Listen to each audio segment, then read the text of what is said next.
जादुई तोता। एक छोटे से गांव में एक गरीब परिवार रहता था।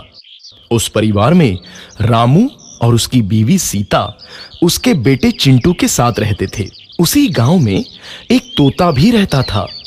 उसका नाम था रघु। वो किस्मत का धनी था। जहां भी जाता वहां किसी भी चीज की कमी नहीं पड़ती थी। एक दिन रघु उड़ते उड़ते उस गरीब परिवार के घर गया।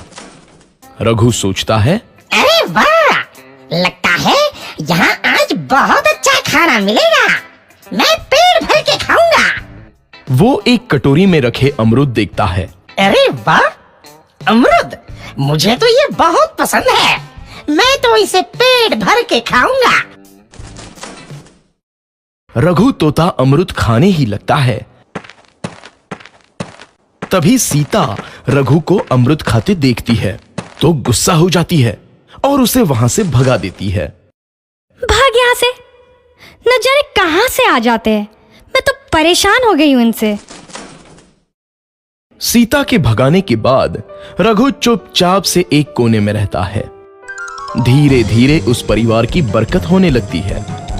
एक दिन रामू और सीता खाना खाते वक्त बातें करते हैं। आजकल हमारी बहुत तरक्की हो रही है, काम भी अच्छा चल रहा है। रामू कहता है। इस पर सीता कहती है, सच कहा, भगवान हमेशा ऐसे ही हम पर मेहरबान रहे। बेटा चिंटू भी कहता है, पिताजी, मुझे खिलौना लेके दो ना, मेरे सभी दोस्तों के पास है। रामू कहता है, ठीक है, जरूर लाऊंगा। सीता कहती है, कितने खुश है सब, मेरे परिवार को किसी की नजर ना लगे। एक तरफ ऐसी बातें होती हैं तो दूसरी तरफ रसोई में रघु तोता भी अमरूद खाते रहता है। मजा आया, अमरूद खाया, मजा आया, अमरूद खाया, मजा आया। तभी सीता रसोई में आती है और रघु तोते को अमरूद खाते देख बहुत गुस्सा होती है। सीता रघु को बाहर निकालने के लिए पिंजरे में अमरूद रखती है। रघु जब अमरूद खाने लगता है तो पिंजरे का दरवाजा बंद हो जाता है और वो उसमें फंस जाता है। मुझे बाहर निकालो, मैं यहाँ फंस गया हूँ, मुझे बचाओ। अगले दिन सीता पिंजरा उठाकर बाहर दूर उस रघु को छोड़ देती है। रघु के जाते ही उनके घर आई बरकत धीरे धीरे कम हो जाती है। उन्हें बहुत घाटा होता है। सीता कहती है, ये क्या हो रहा है, अचानक इतना कैसे बदल गया? अभी तक तो सब कुछ अच्छा चल रहा था। रामू कहता है, लगता है भगवान हम पर रूठ गए हैं। चिंटू भी कहता है, लगता है अब मुझे खिलौने भी नहीं मिलेंगे। और वो रोने लगता है और बाहर चला जाता है। कुछ दिन बाद रघु तोता फिर से उस घर में आता है। वापस आया, मैं वापस आया, अब मैं जमकर अमरूद खाऊंगा।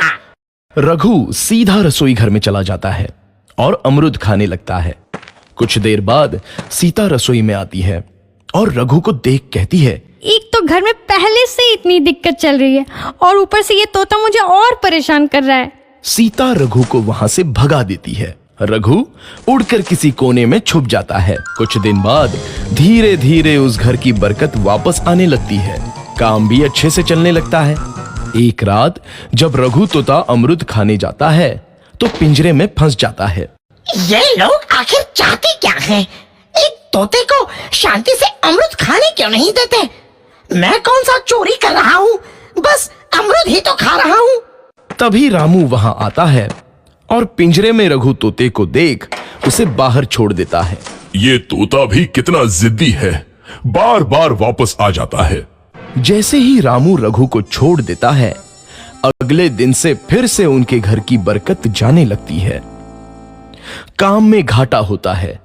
किसी को समझ नहीं आ रहा था कि ऐसा क्यों हो रहा है। रघु तोता घर आता है तो अचानक बरकत आती है और जब रघु तोता को बाहर निकालते हैं तो बरकत चली जाती है। एक दिन सीता रघु तोते के घर आने और बाहर जाने की स्थिति पर नजर रखती है।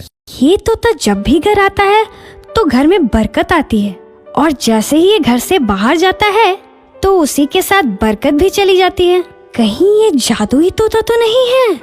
अगली बार जब ये तोता घर आएगा तो मैं इसे कहीं नहीं जाने दूंगी। सीता रघु का बहुत इंतजार करती है, लेकिन रघु तोता दोबारा उस घर में कभी नहीं आता।